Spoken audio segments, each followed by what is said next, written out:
उनके लिए बड़ी दिक्कत पेश आएगी। और अगर नाम उनका नहीं आएगा तो फिर उनको वोट डालने का इख्तियार नहीं मिलेगा। और फिर ये जो एक्सरसाइज को इलेक्शन कमीशन खुद अपने उसमें नोटिफिकेशन में कह रहा है कि ईआरओ और ईआरओ सिटीजनशिप एक्ट 1955 में कॉम्पिटेंट अथॉरिटी को बोल सकता है।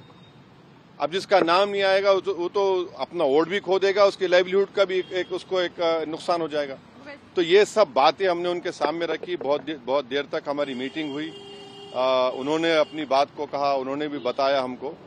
अब ये हमारी आज की मीटिंग की ये वो माने मोटा मोटा ये जो हुआ, हमारी पार्टी में भी हम बैठ के बात करेंगे और इस पर क्या फैसला लेंगे।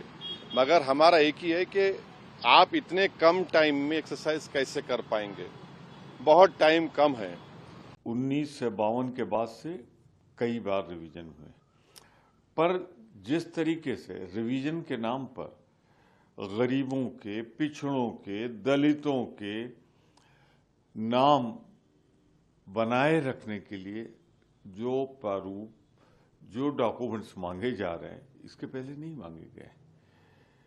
भारतीय जनता पार्टी के इशारे पर अगर इलेक्शन कमीशन चाहता है कि परंपरागत वोटर जो हैं, जो देते रहे हैं, उनके नाम काटे जाएं, तो संवैधानिक रूप से सुप्रीम कोर्ट में भी चुनौती दी गई है और जनता की अदालत में भी हम चुनौती देंगे इस साजिश को भारतीय जनता पार्टी के कि अनुसूचित जात, पिछड़े वर्ग, अल्पसंख्यक या जो गरीब, उनके परंपरागत विरोधी, उनके नाम काटे जाएं, तो उसका हम विरोध करते हैं और ये जो नई व्यवस्था है ये हमें स्वीकार्य नहीं। देखिए, जब आप अंधी गुफा में चलते महसूस करते हैं तो रोशनी का सुराग माननीय सर्वोच्च न्यायालय से ही होता है।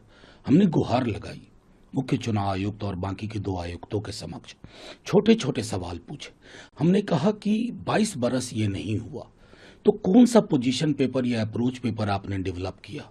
हमने उनसे कहा कि आपने जब कहा था कि मेरे पदभार ग्रहण करने के बाद अब सारे निर्णय पॉलिटिकल पार्टीज से बात करके होंगे, किनसे आपने बात की या किसी एक से बात करके इतिश्री कर ली। 11 दस्तावेज यही मान्य होंगे, बाकी कोई सब अमान्य होगा 25 दिन के अंदर। ये आपको कहां से, किस अध्ययन के आधार पर, किस स्टेक होल्डर एंगेजमेंट के बाद आपने तय किया। मानसून का महीना है, पिछली बार जब हुआ था 22 बरस पहले, जो हमें सूचना है 8 से 10 महीने।